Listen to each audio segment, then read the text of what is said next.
Ini adalah sebuah kasus rujukan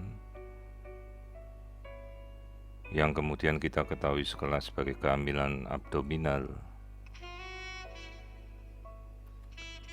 Jadi ini adalah sebuah kasus pada seorang ibu 37 tahun,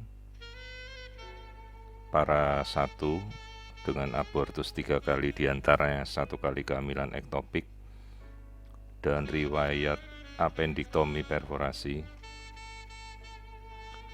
Pasien ini sebenarnya telah dilakukan kuretase pada sejawat di rumah sakit swasta, namun diduga karena janin tidak bisa dievakuasi, jadi janinnya IUFD ini dikira kehamilan suatu abdominal, suatu kehamilan intrauterin, kemudian jaringannya tidak bisa dikeluarkan. Pasien lalu dirujuk ke rumah sakit kabupaten dan kembali kita evaluasi dan dilakukan kuretase hisap. Dicoba untuk mendapatkan jaringan, ternyata jaringan juga tidak dapat keluar. Kemudian pasien diperiksa lebih detail, dirujuk pada poli fetomaternal, dan kemudian kita lakukan pemeriksaan. Ternyata kita temukan adanya massa pada area tepat di bawah uterus, yaitu massa plasenta yang membungkus janin, di mana sudah tidak kita lihat lagi adanya air ketuban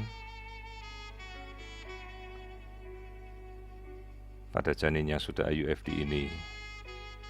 Sementara di sini kita bisa menemukan struktur serviks yang normal, artinya massa dari kehamilan ini jelas berada di luar uterus, tepat pada sisi posterior dari uterus.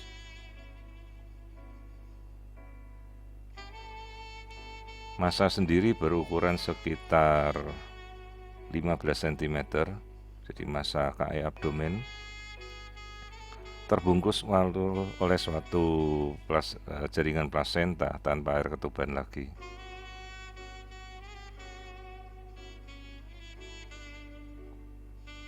Dan terlihat jelas bahwa bagian ini sangat-sangat lengket dan tidak bergerak dari lokasinya.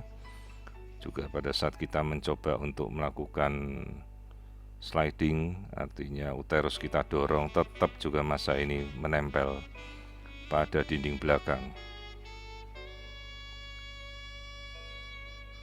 Jadi ini ada keseluruhan massa yang membungkus kehamilan ektopik abdomen, janin sudah IUFD, ukuran sekitar 15 x 12 cm.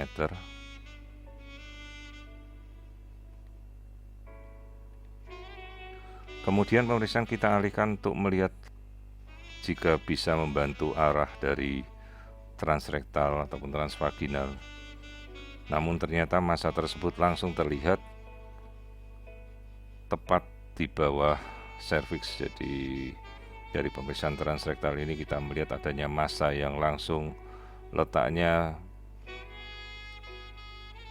pada area dekat sekali dengan kolon sigmoid bagian bawah, sehingga bisa dibayangkan perlengketan yang kemungkinan muncul dengan riwayat-riwayat operasi sebelumnya, bagaimana metode pendekatan untuk mencapai dan mengevakuasi massa tersebut. Sebelumnya kita telah mendiskusikan apakah mungkinan apabila ini kita lakukan konservatif, artinya kemungkinan dengan memberikan metode reksat saja.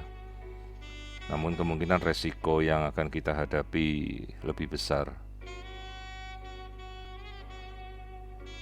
sehingga akhirnya diputuskan untuk melakukan evakuasi, artinya melakukan laparotomi eksplorasi untuk membuka dan mengevakuasi massa.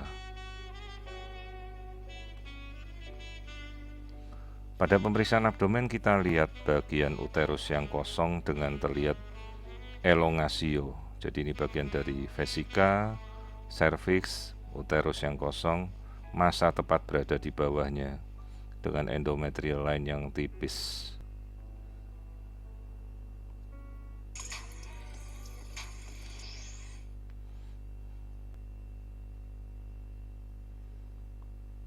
Tentunya kita perlu melakukan joint operasi dengan sejawat bedah apabila kita harus lakukan persiapan, karena bisa dibayangkan massa berada di bawah uterus dengan kondisi yang sangat lengket, nyaris seperti frozen pelvic.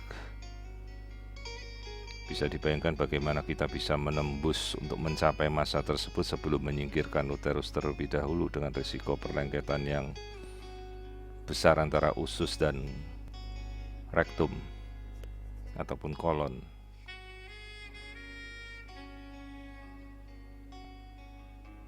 Risiko-risiko dan informed consent, bagaimana mungkin terjadi cedera atau kesulitan operasi hingga kemungkinan infeksi berat, bahkan risiko terjadinya perdarahan yang hebat harus kita jelaskan sebelum kita melakukan operasi tersebut. Di sini kita melakukan rekonstruksi untuk melihat rahim, namun tidak ada data yang terlalu bisa kita lakukan, hanya bisa melihat rongga rahim yang normal dengan endometrium yang tipis. Jadi ini ada sebuah kasus KE abdominal yang sangat lengket berada pada bagian posterior dari uterus yang kosong dengan elongatio coli pada serviks, dan kita putuskan untuk melakukan evakuasi dan melakukan laparotomi eksplorasi untuk mengevakuasi.